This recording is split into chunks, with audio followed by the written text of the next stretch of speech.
All right, here with Jon Jones, man, UFC 111, fresh off your victory over Vera. Great fight, congratulations on that. Thanks.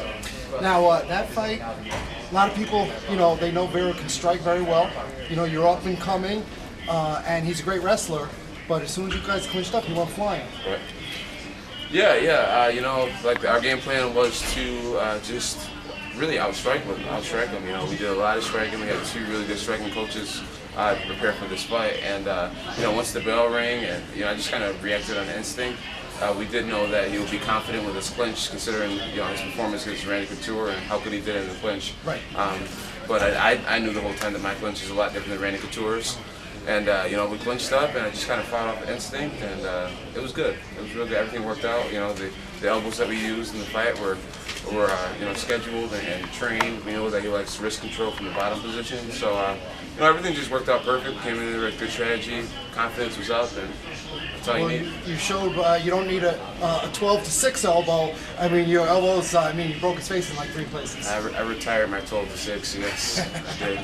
Right, but very strong striking in there.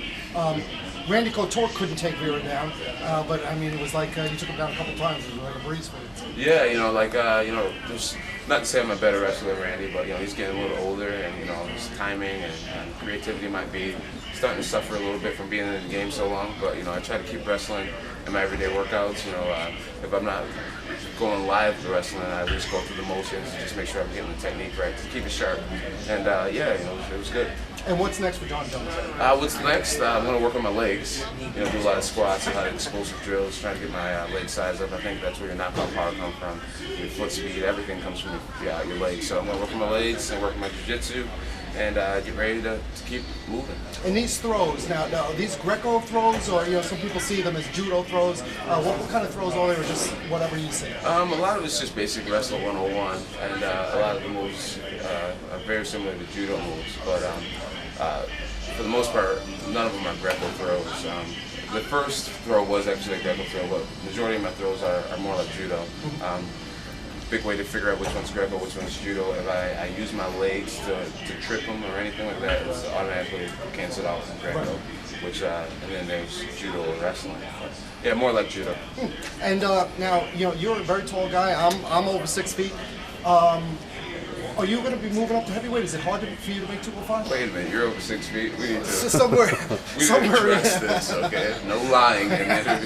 No, I'm joking. But 205, is that tough for you to make? 205 is not tough for me to make. I have a nutritionist now. She teaches me what not to eat, how to cut weight the best. And that fight, I was weighing about 222 with 6% body fat. So I feel really healthy, and I'm learning how to just be more of a pro athlete. And the weight cut was easy. Awesome, that's great. Well, I know you have your family here, new baby and everything, so congratulations on that. Thank you, guys. All right, and we'll be talking to you soon, Jon. Sounds great. Thanks for having me. Thanks. Later, brother.